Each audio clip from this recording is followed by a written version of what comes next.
Temperaturas estão abaixo de 0 grau. Segundo especialistas, o gelo pode causar queimaduras na superfície de algumas frutas, o que compromete a colheita e aí a venda da produção. Para saber mais sobre os impactos e o que pode ser feito para amenizar os danos, vou chamar Elson Schneider, que é presidente do Sindicato Rural da Serra Gaúcha. Seja muito bem-vindo e boa noite. Boa noite, Fábio. Boa noite, Francisco. É sempre um prazer estar conversando com o nosso canal aberto aí do Agro Mais, falando um pouco das nossas preocupações sobre o nosso clima, né? E realmente, de fato, nos pegou de surpresa, atipicamente, esse frio dos últimos tempos, os últimos 15 dias, né? Algumas partes da serra aí realmente congeada, onde que chegou nesse nível no mês de novembro, onde eu próprio não tenha visto. Mas a gente está analisando os danos que tenha causado essa geada e esse frio que ainda está persistindo, né, Fábio? Frio aí muito forte chegou, né? Eu praticamente nunca vi uma onda de frio dessa em novembro também, né? 39 anos que eu estou no tempo e do clima, e se a gente voltar atrás aí, um frio mais ou menos pouco parecido que teve, foi mais ou menos 1999, depois volta aí para 1974, mais ou menos, 1985. Então a gente vê que realmente foi uma onda de frio que leva 40, 50 anos para ter uma situação desse tipo. E outra situação é que o frio não deu trégua ainda no Rio Grande do Sul, desde o inverno, né? Está sempre chegando um friozinho, sempre chegando constantemente, temperaturas baixas, isso realmente é muito prejudicial aí para o desenvolvimento tanto do lado da fruta, né? Como também de qualquer cultura. Tudo fenômeno Laninha, né? É tudo contribuição ainda do fenômeno Laninha, que está continuando, viu? E, Elson, como é que os produtores têm procurado o sindicato? Vocês fizeram uma visita em algumas propriedades para ver como é que está a situação, se há como recuperar em algumas ocasiões o plantio, né? Já que realmente essa questão climática tem atrapalhado bastante.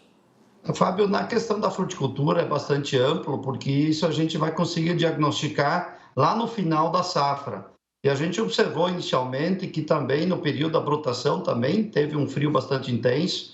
Também agora, neste momento, estamos passando por este frio muito intenso para ser esse período. A gente observa em algumas variedades de videiras que elas estavam em plena floração, ou mesmo na forma de chumbinho, um aborto e uma queda de fruto bastante intenso em certas variedades.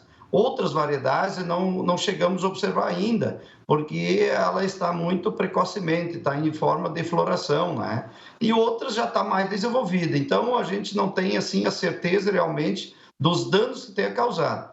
E a gente observa isso na questão da viticultura. Na questão do pêssego e ameixa, a gente observa principalmente a parte do pêssego, que é a região de Pinto Bandeira, nessa região de São Pedro, numa distrito aqui de Bento Gonçalves, está em plena colheita da safra do pêssego.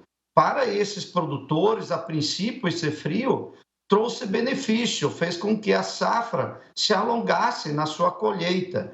Então, não fazendo com a temperatura baixa, não faz com que esse pêssego não amadureça tão rápido. Então, a princípio, para este produtor, teve seus benefícios. Agora, é muito difícil trabalhar nessa situação com o clima que a gente está passando. Vamos aguardar para ver os resultados, só que danos existe bastante forte em certas variedades da nossa viticultura. Tá certo. E na cidade de São Joaquim, soubemos que, inclusive, os produtores de maçã também estão bem receosos, né?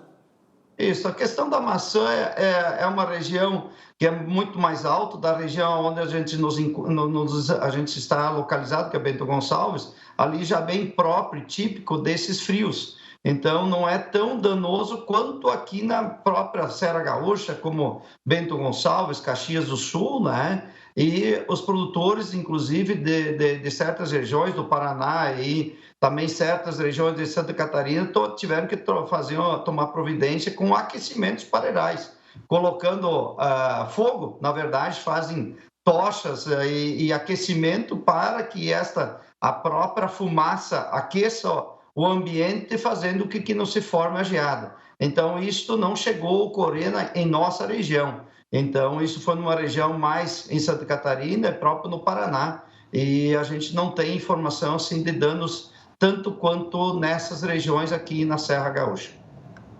A tendência agora pela frente, viu? Apesar que amanhã tem umas chuvas boas no leste do Rio Grande do Sul, pegando também no Nordeste, chegando até aí na região do Bento Gonçalves, né? Uma chuva devido a um ciclone que está se formando ali na costa. Mas aí, para a partir mais ou menos da sexta-feira em diante, né? Que volta a ter boas condições de chuvas, final de semana para o início da próxima semana, indica de ter chuvas bem intensas aí, pegando na região, em grande parte do Rio Grande do Sul, viu? Boa notícia, precisamos de chuva.